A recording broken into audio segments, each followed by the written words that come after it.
أعوذ بالله من الشيطان الرجيم بسم الله الرحمن الرحيم الحمد لله رب العالمين والصلاة والسلام على نبينا محمد وعلى آله وأصحابه أجمعين أما بعد السلام عليكم ورحمة الله وبركاته La ilahe illallah. Bu zikir, yani alemlerin Rabbi Allah yanında en əzəmətli olan bu zikir, bunun bəzi zamanları vardır ki, həmən vaxtlarda deməyin mükafatı olduqca çoxdur. Ona görə də ümumi bu hədislərdən götürərək bunun əsasən gün ərzində deyiləcək ən fəzilətli vaxtları barəsində diqqətinizə çatdıracağım. Dəyərli müsəlmanlar, siz bilin ki, La ilahə illallah zikri aləmlərin Rabbi Allah qatında, onun yanında bundan böyük bir kəlimə yoxdur. Çünki La ilahə illallah kəliməsi bütün nəbilərin ortaq kəliməsidir. Bütün nəbilər bunun üzərinə gəliblər və hər bir nəbiyə tabe olan bunu dedikdən sonra tabe olub. Yəni, İbrahim əleyhissalama, Musa əleyhissalama, İsa əleyhissalama bunlara kim tabe olduğunu bildiribsə, o tabeçiliyi belə deyib. La ilahə illallah. Allahdan başqa ibadətə haqqı olan heç bir mabud yoxdur, mən onun quluyam deyib. Və sonra da həmən nəbini təsdiqləyib.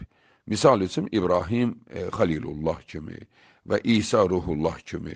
Yəni, La ilahə illallahdan sonra bir nəbinin adını deyib ki, yəni mən ilk olaraq Rəbbimin quluyam, sonra bu nəbini təsdiq edirəm. Necə ki, biz deyirik, La ilahə illallah Muhammedən Rasulullah. Bəli, dəyərli müsəlmanlar, deməli bu kəlimə bir insanın kimliyini bildirir. Müsəlmanmı, müşrikmi, kafirmi olduğunu bildirən kəlimədir. Çox əzəmətlidir. Yəni, qiyamət günü Allahın Resulü sallallahu aleyhi və səlləm deyir ki, hətta barəsində qudsi hədis də vardır. Qiyamət günü tərəzinin ən ağırı bu kəlimə olacaqdır. Hətta haqqında bir vərəq hadisəsi vardır. Yəni, bir vərəqə yazılmış bir La ilahə illallah dağlar qədər ağır yükdən də ağır gəldi. Yəni, bax, bu kəlimə o qədər əzəmətlidir. Ona görə də bu qədər əzəmətli kəlmənin əgər tam mənasını bilmiriksə, bu bizim nöqsanımızdır. Nöqsanımızdır, dəyərli müsəlmanlar. Baxın, La ilahə illallah Allahdan başqa ibadətə haqqı olan ilah yoxdur. Baxın, La ilahə illallah. Birinci ilah dedi, sonra Allah. Bir qrup cahillər bunu tərcümə edərkən deyir ki, Allahdan başqa Allah yoxdur. Əslində bunun bilirsiniz nə boyda fərqi vardır. Bu yalan sözdür, aldatmacadır. Çünki Allahdan başqa Allah yoxdur, hamısı bunu bilirdi. Bunu bilməyən heç körpə uşağı yoxdur. Hamı bilir ki, Allahdan başqa Allah təkdir. Hətta müşriklər də deyirdilər ki, Allahdan başqa Allah olmaz ki. Amma Allahdan başqa ilah var, bəli var. Hətta milyonlarla ilah vardır. Kim deyir yoxdur, yalancıdır, yalan danışır. Sənin bütün pirlərin, ziyarətgahların, seyyidlərin, kimə yalvarırsan onlar, hamısı ilahdır da. Biri ələmi qucaqlayır, biri daşı qucaqlayır, biri nə edir, biri parçaya ümidini bağlayır, biri göz muncuğu. Bunların hamı ilahdır da, kim deyir ilah yoxdur? Hamısı ilahdır. Allah isə deyir, La ilahə. Burada sətiraltı mənada haqqı yoxdur sözü vardır. İlah olmağa heç bir ilahın haqqı yoxdur. İllallah, yalnız Allahın haqqı vardır buna. Yəni, ibadətə haqqı olan yalnız Allahdır. Ona görə də ilahla Allah kəliməsini ayırmaq lazımdır. Bəli, bu kəlimə Allah Subhanahu taala üçün o qədər əzəmətlidir ki, bunun mənasını anlayaraq deyən insanı Allah o qədər sevir ki, bu kəlimə onu cəhənnəmdən xilas olmasına səbəb olacaq. Baxmayaraq ki, bütün günahlarına görə cəhənnəmə düşüb. Amma etiqadı bu kəlimə olubsa, boş-boşuna deməkdən danışmırıq ha. Boş-boşuna bugünkü o kafirlər var, insanların qanını, körpələrin qanını tökürlər.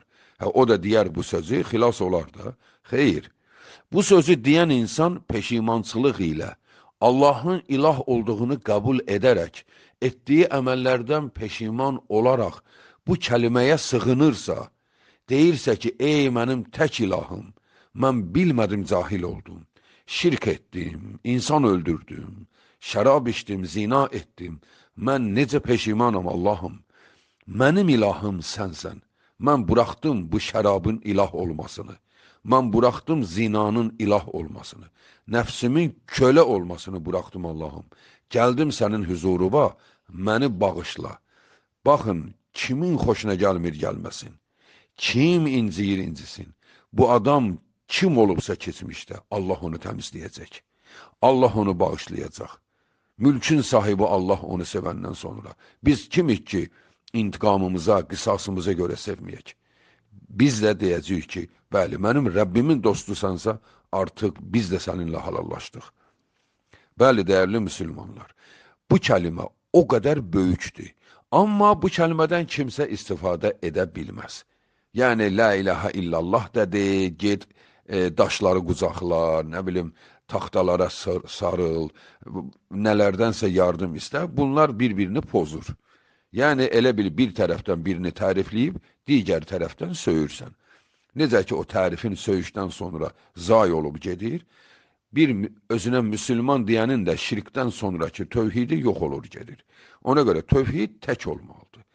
Yalnız Allaha sarılaraq, Allahdan yardım istəmək, bütün ehtiyaclarını ondan istəmək. Bəli, ona görə də bu kəliməni, dəyərli müsəlmanlar, gün ərzində fərqli zamanlar vardır ki, misal üçün, onlardan biri İmam Buxarinin və İmam Müslimin səhih sənədi ilə Əbu Hüreyrə radiyallahu anhudan rəvayət etdiyi hədisdə Allahın Resulü sallallahu aleyhi və səlləm buyurmuşdur ki, kim gün ərzində, gün deyəndə, dəyərli müsəlmanlar, günəşin doğuşundan batışına qədər olan zamana deyirlər gün. Amma bir sutka isə 24 saatdır, gecəsi ilə birlikdə sayılır. Deməli, gün ərzində deyəndə ən doğrusu sübh namazından, daha doğrusu sübh namazından məğrib namazına qədər olan zamanda. Kim, bax, gün ərzində 100 dəfə deyərsə, La ilahə illallah vahdehu la şərikə ləh, ləhul mulk və ləhul hamd və huvə alə kulli şeyin qadir. Kim bu kəliməni gün ərzində 100 dəfə deyərsə, Allahın Resulü sallallahu aleyhi və səlləm buyurmuşdur. O adam sanki 10 qul azad edib. 10 qul azad edib. İndi qul yoxdur. Deməli, 10 qulun azad etmənin mükafatı nədirsə, o mükafat ona yazılır. Üstə gəl. 100 həsənə onun üçün qeydə alınır. Sanki 100 yaxşı iş görüb. 100 həsənə. O həsənənin özü nədir, onu Allah bilir. O nur parçasıdır. O onun dərəcəsinin yüksəlməsidir. O nədirsə Allah yanında, Allah deyir, 100 dənə həsənə yazın ona. Çünki hər la ilahə illallaha bir həsənə. Üstə gəl, 100 günahı silinər. Sonra, həmən gün şeytan ona müdaxilə edə bilməz. Şeytandan qorunar, böyük mənada da. Sonra, qiyamət günü ən böyük mükafatla o gələr. Deməli, 5 dənə nemət sayıldı. 10 qul azad edər, 100 həsənə yazılır, 100 günahı silinir, həmən gün şeytandan qorunar və qiyamət günü ən böyük mükafatla gələr. Rasulullah hədisin ardında deyir, yalnız bundan böyük mükafatla gələn, bundan çox əməl edən olar. Yəni, ola bilər ki, biri 100-dən də çox deyir və yaxud da ki, bu zikirdən başqa da zikirləri edir, o zaman onun mükafatı bundan çox olar. Yoxsa ən böyük mükafat qiyamət günü La ilahə illallah kəliməsini dili ilə deyib, içində onu yaşayan adamdır. Yəni, Allaha heç vaxt şərik qoşmayan adamdır. Bax, bu qədər mükafat gün ərzində sənindir. Gün ərzində 100 dəfə la ilahə illallah de. Bu 100 dəfəni bölə də bilərsən. Misal üçün, hər namazda 20-20 deyərsən, namazdan sonra ya əvvəl özün bilərsən. Gün ərzi sayılır da. Yəni, bunu bu şəkildə də bölə bilərsən, amma məğribə qədər qutarman ən gözəl olanıdır. Ən gözəl məğribə qədər, yəni işada da deməyi nəzərə alma. Ola bilər işada da deyəsən, amma yəni bunu ən yaxşı gün ərzində bitir, məğribə qədər bitir. Yəni böl, istəyərsən 30-30-10 de, istəyirsən 20-25 dəfə de, istəyirsən bir oturuma de, bu ən fəzilətlisidir. Yəni necə istəsin edə bilərsən, amma sübh namazından sonra başda məğribə qədər 100 dəfə la ilahə illallahı de, ey Allahın qulu, qiyamət günü ən böyük mükafatla gəl. Burada 10 qul azad etmək deyildi, 10 qul. Siz bilirsinizmi qul azad etməkin mükafatı nədir? İndi o qul demək olar ki, dünyanın çox yerində itib, bəzi yerlərdə qalmışdı qul.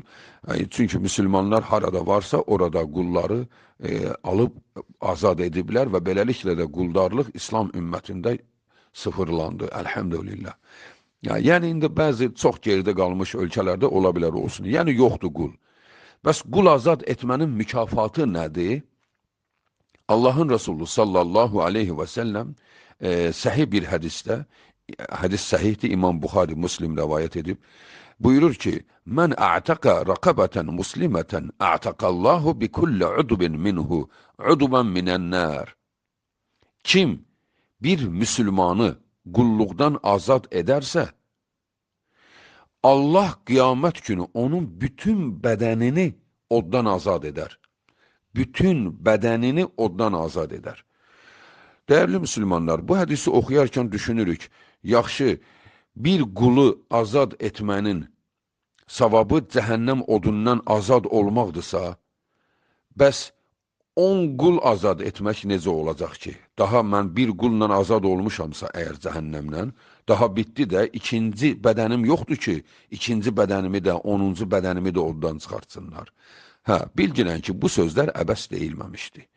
Deməli, bir qulu azad etmən səni cəhənnəmdən xilas olmana səbəbdirsə, bütün bədənivin, deməli, üstə gəl, nə qədər artırsa bu, sənin Allah qatında dərəcən yüksəlir. Sən cənnətin içindəki digər cənnətlərə keçməyə iznin olur. Beləliklə də böyük cənnət fürsətlərinin hamısını dada biləcəksən. Yoxsa cənnətin 100 dərəcəsi var. Hər dərəcənin içində də girə biləcəyin, girə bilməyəcəyin yerlər var. Bütün yerə girə bilmək istəyirsənsə, harada zikir eşitdin, onu əzbərlə et. Çünki zikirlərin hər birisi sadədir, qısadır. Heç birini əldən vermə, heç vaxt düşünmə ki, necə oldu, bunu edirsən, bu qədər savabı var, o birini edəndə də bu qədər. Daha mən bunu cəhənnəmdən xilas olmuşamsa, cənnətə girmişəmsə, daha bitdi də məsələ, xeyr, bitmədi. Cənnətin içində dərəcələr var, daha yüksəkliklər var, daha dərin zövqlər var. Bütün bunları yaşamaq üçün bütün fürsətlərdən istifadə et. Sonra, dəyərli müsəlmanlar, bu zikrin bir də sübh və məğrib namazından sonra olan vaxtları var. Biz keçən dərslərimizin birində hər namazdan sonraki zikirləri saydıq. ki, hər namaz bitən kimi əstəğfirullah, əstəğfirullah, əstəğfirullah deyib, Allahümmə əntəs-səlam və minkəs-səlam deyib və beləliklə deyilən zikirləri edirik. Bunu bildik. Deməli, iki namaz vardır. Sübh namazı, bir də məğrib namazı. Birincisi günün başlanğıcıdır, biri də günün sonudur.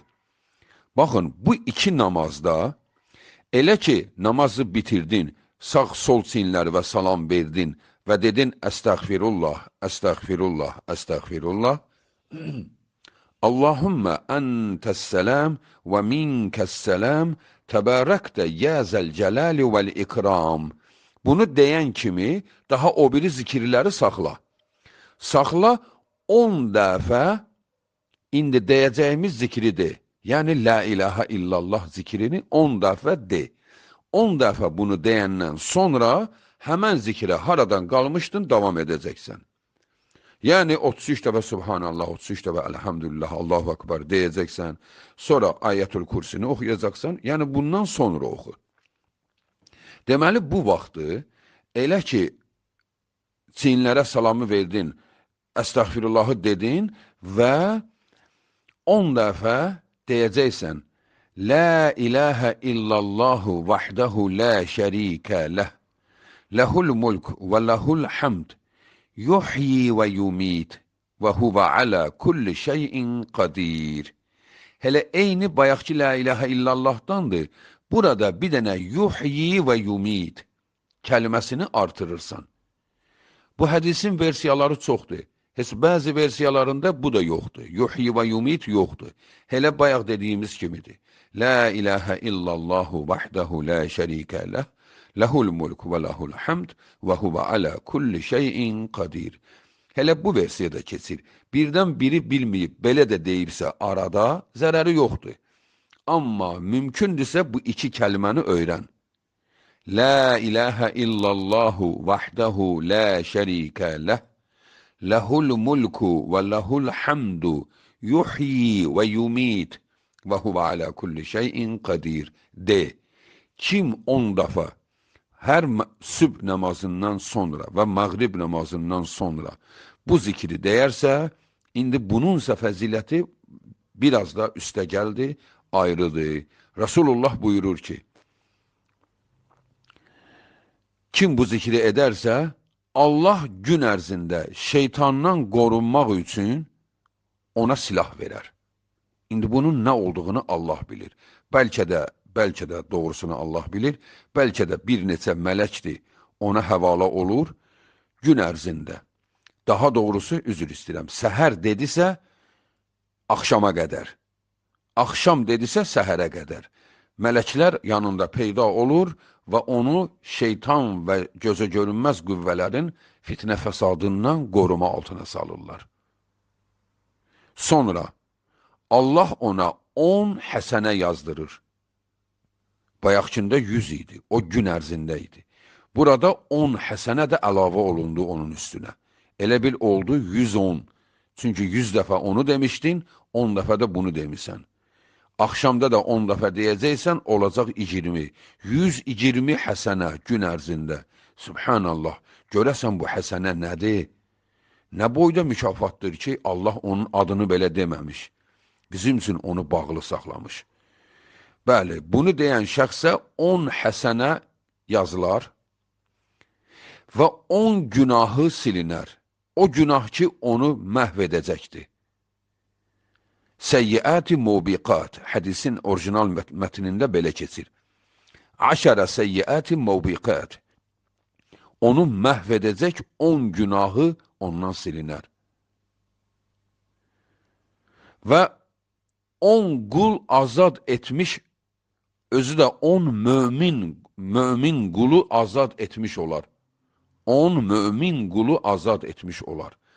Bu da gün ərzində deyilən bu zikrin fəzilətidir. Ki, bu hədis də Həsən sənət ilə rəvayət olunmuşdur. Hədisin versiyaları çoxdur. Hər versiyası da Həsən, bəziləri səhih qarib versiyası ilə rəvayət olunmuşdur. Bəli, dəyərli müsəlmanlar, deməli, hər namazdan sonra da, daha doğrusu sübh və məğrib namazlarından sonra da bu zikri etməklə biz həm gecə və həm gündüzü qoruma altına girmiş oluruq. Çünki hədisdə keçir ki, həmin bu hədisdə kim məğrib namazında bu zikri edərsə, səhərə qədər qoruma altındadır. Kim səhər edərsə, axşama qədər qoruma altındadır. Bəli, dəyərli müsəlmanlar, gəlin eşitdiyimiz bütün zikirlərə əməl edək. Bunlar sadə sözlərdir, amma mənası çox dərindir, çəkisi isə misli bərabəri olmayacaq qədər zikirlərdir. Allah rızası üçün bunu edək ki, həm özümüzü qoruma altına alaq, həm qiyamət günü böyük mükafat ilə Rəbbimizin huzuruna gələk. Çünki bizim buna ehtiyacımız var. Təsəvvür edin, bir dəfə Allahın Resulü sallallahu aleyhi və səlləm bir cana qəbirin yanından keçəndə dayandı, baxdı. Sonra dedi, Subhanallah, bu qəbrin sahibinin 2 rükət namaza necə ehtiyacı var? Bax, bizim hamımız o durumdayıq, dəyərli müsəlmanlar. İnanın ki, gün ərzində itirdiyimiz zamanlar var, deyirik, bekarçilikdir, nə edək? Bəzi insanlar deyir ki, oturaq bir oyun oynayaq, ya da bir film qoyur ona baxır. İnanırsınız ki, yəni bu o demək deyil, bunun haqqı yoxdur bunu etməyə. Oyundursa, halal oyundursa oynaya bilər. Filmdirsə, normal filmdirsə baxa bilər. Yəni bu qadağan deyil. Yəni tərbiyəli, ona millətini nə olduğunu göstərən, tarixini göstərən, şücaət göstərən filmdirsə, nə gözəl. Amma söhbət ondan gedir ki, onu bilməklə sənin cənnətdə dərəcən artmayacaq. Amma sən həmən zamanı La ilahə illallah zikrini və yaxud da digər zikirlərdən etmiş olsaydın, sən qiyamət günü buna görə sevinəcəkdin ki, Allahım, nə yaxşı mən zamanımı cahilliklə keçirtmədim. Ona görə, dəyərli müsəlmanlar, gəlin zamanımızı düz keçirdək, xeyirli, faydalı keçirdək. Vəssalamu aleykum və rəhmətullahi və bərəkatuhu.